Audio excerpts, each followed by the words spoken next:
de resumos, temas que vão de geopolítica a desenvolvimento humano.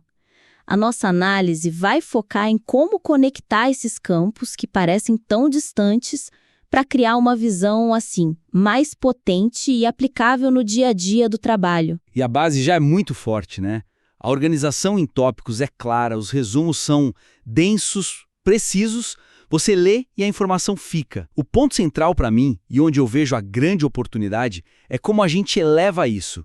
Transformar essa base de conhecimento em um manual estratégico para quem lida com pessoas, sabe? Exato. E o primeiro ponto que me saltou aos olhos foi a ponte que ainda não foi construída entre as teorias do desenvolvimento humano e a psicologia do trabalho. Isso. Parece que temos dois universos paralelos no material. De um lado, resumos ótimos sobre Piaget, Erikson, Vygotsky, mas apresentados de um jeito bem acadêmico, quase teórico demais. Exato. E do outro, uma análise super prática da psicologia do trabalho, focada em modelos como Taylorismo, Toyotismo. A sensação que fica é, o que um líder faz com a teoria do Erikson na segunda-feira de manhã? A conexão não está ali. Essa é a questão central. A fraqueza não está no conteúdo, mas nessa falta de ligação. A gente precisa pegar essas teorias que são brilhantes e colocar elas para trabalhar na gestão de pessoas, entende? O valor para o público-alvo não é só conhecer a teoria, é saber usar a teoria. E a sugestão seria, então, costurar essas duas pontas? Exatamente. Pegar os estágios de desenvolvimento psicossocial e cognitivo e mostrar como eles impactam diretamente a carreira, a motivação, a saúde mental de uma equipe. Isso muda o jogo, deixa de ser um conhecimento abstrato e vira uma ferramenta de diagnóstico, de ação. Como isso funcionaria na prática, por exemplo? Pensa no estágio generatividade versus estagnação de Erikson, que o material coloca ali entre os 30 e 65 anos. Hoje, o texto só descreve o que é, mas a gente pode ir muito além. Um gestor que entende isso na prática, ele percebe que um profissional sênior não está buscando só um salário maior. Ele está numa fase da vida em que ele precisa sentir que está contribuindo, que está deixando um legado. Ah, claro. Se a organização não dá esse espaço, ele estagna.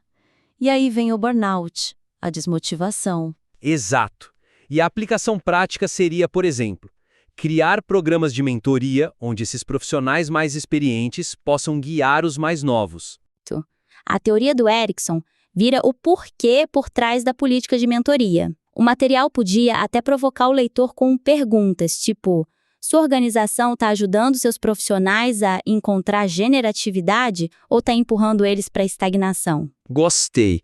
E com Vygotsky, a Zona de Desenvolvimento Proximal, a ZDP.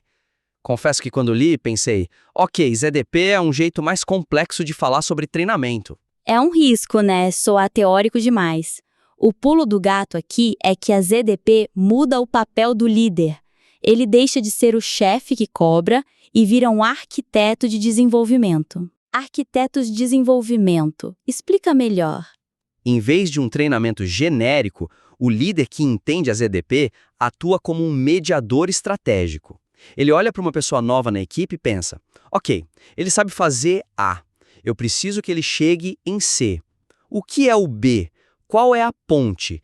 E essa ponte pode ser várias coisas. Pode ser um colega mais experiente num projeto, um curso rápido sobre uma ferramenta, um feedback mais direcionado. É oferecer o suporte exato, na hora exata, para destravar o potencial da pessoa. É muito mais eficiente. Entendi. No fundo, é sobre remover barreiras para o crescimento. E essa ideia de remover barreiras me parece o gancho perfeito para a discussão sobre diversidade, equidade e inclusão, que é o nosso segundo ponto. É a transição perfeita. O capítulo de DEI é super atual, compara bem o cenário do Brasil e dos Estados Unidos, mas ele descreve o que está acontecendo. A grande oportunidade perdida é que os capítulos sobre educação inclusiva e sexualidade e gênero têm o porquê. A base teórica. A base teórica que daria uma profundidade imensa a essa discussão. Conceitos como o modelo social da deficiência, capacitismo, interseccionalidade, eles estão lá, brilhando, mas estão isolados. É como ter os melhores ingredientes, mas cada um numa prateleira diferente da cozinha. A proposta então seria misturar tudo e reenquadrar o debate de DI? Exato. Sair da conversa de estamos cumprindo cotas para estamos redesenhando nossa cultura para que todos possam prosperar. Isso tem implicações bem práticas para o nosso público, né? Um engenheiro de segurança do trabalho, por exemplo. Com certeza. Se ele opera só na lógica de cumprir a cota de pessoas com deficiência, o trabalho dele acaba na contratação.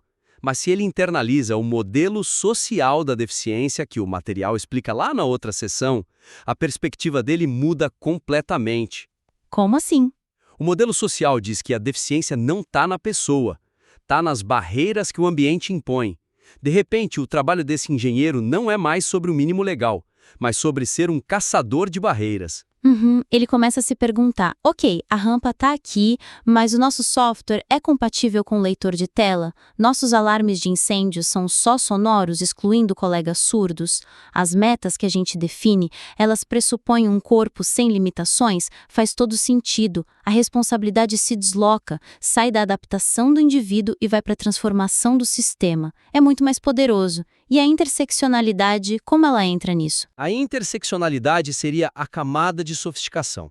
O material explica bem o conceito, mas vamos aplicar. Um gestor cria um programa de mulheres na liderança. Ótima iniciativa. Mas se ele não aplica uma lente interseccional, ele corre o risco de criar um programa que beneficia majoritariamente mulheres brancas de classe média sem deficiência.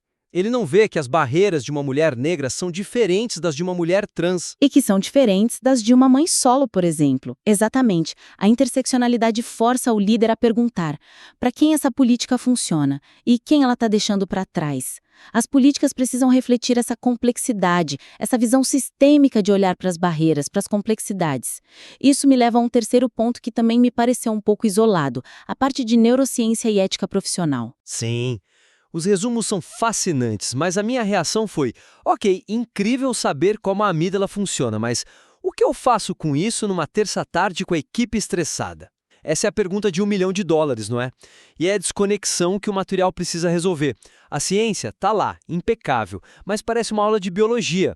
A oportunidade é pegar essa ciência e transformar num manual do usuário para liderança, um guia prático para a segurança psicológica. Manual do usuário para liderança. Gostei disso. Qual seria o primeiro capítulo, usando o que já está no material? O primeiro capítulo seria sobre gerenciando o sistema nervoso da sua equipe. O material explica bem o sistema simpático de luta ou fuga e o parasimpático de acalmar e digerir. Hoje, isso é uma informação, amanhã pode ser uma ferramenta. O líder precisa entender que um ambiente de trabalho com metas irreais, com comunicação agressiva, ele mantém o sistema nervoso de todo mundo cronicamente ativado no modo luta ou fuga. Isso é a receita do burnout. Então, práticas de boa gestão, tipo dar feedbacks claros, ter um planejamento previsível, não são só coisas legais de se ter. São, na verdade, intervenções neurobiológicas para ativar o sistema parasimpático da equipe. É exatamente isso. Você traduz a neurociência em comportamentos de liderança. O líder se torna um regulador do ambiente para que o cérebro das pessoas funcione no melhor estado e não em modo de sobrevivência. E aí entra a ética para dar o contorno final. Essa foi outra parte que pareceu um desafio. O resumo sobre o código de ética da psicologia é ótimo, mas parece muito restrito aos psicólogos. Como você traduz isso para um gerente de fábrica, por exemplo? A gente precisa roubar os princípios. Pega o segundo princípio fundamental que o material cita. O psicólogo trabalhará visando promover a saúde e a qualidade de vida e contribuirá para a eliminação de quaisquer formas de violência, crueldade e opressão. Agora, tira a palavra psicólogo e bota líder. Muda tudo. Vira um mandato para a liderança. Vira um mandato. Microgerenciamento, assédio moral, metas abusivas, deixam de ser estilos de gestão controversos e passam a ser o que realmente são, falhas éticas que violam o princípio de promover a saúde. O código de ética vira uma bússola moral para o líder. E os outros temas, como o conflito Israel-Hamas, a crise Yanomami, a violência escolar, como eles se encaixam nessa nossa conversa? Eles funcionam como pano de fundo que tornam tudo isso ainda mais urgente. São exemplos potentes de trauma coletivo, de falhas sistêmicas, de eventos externos que invadem o trabalho e afetam a saúde mental de todo mundo. Claro. Eles reforçam por que as organizações não podem mais se ver como bolhas isoladas. A responsabilidade de criar espaços internos de segurança e apoio é amplificada quando o mundo lá fora está tão conturbado. Ok, para a gente amarrar tudo que conversamos, parece que temos 3 grandes movimentos aqui. O primeiro seria costurar de vez as teorias do desenvolvimento humano com a prática da psicologia do trabalho. Isso, transformando teoria em estratégias de gestão de talentos mais empáticas. Segundo, fundamentar as políticas de diversidade, equidade e inclusão nos conceitos que já estão lá, como o modelo social da deficiência e a interseccionalidade. Tirando o DI do campo do marketing e trazendo para o centro da cultura da empresa. E, por fim, o terceiro movimento, traduzir os conhecimentos de neurociência e os princípios da ética profissional em um guia prático, um manual de liderança focado em segurança psicológica. Exatamente. Com essas conexões, o material deixa de ser uma excelente coleção de resumos para se tornar um roteiro poderoso para criar ambientes de trabalho mais humanos, mais justos e, por consequência, muito mais produtivos. A base já é incrivelmente sólida.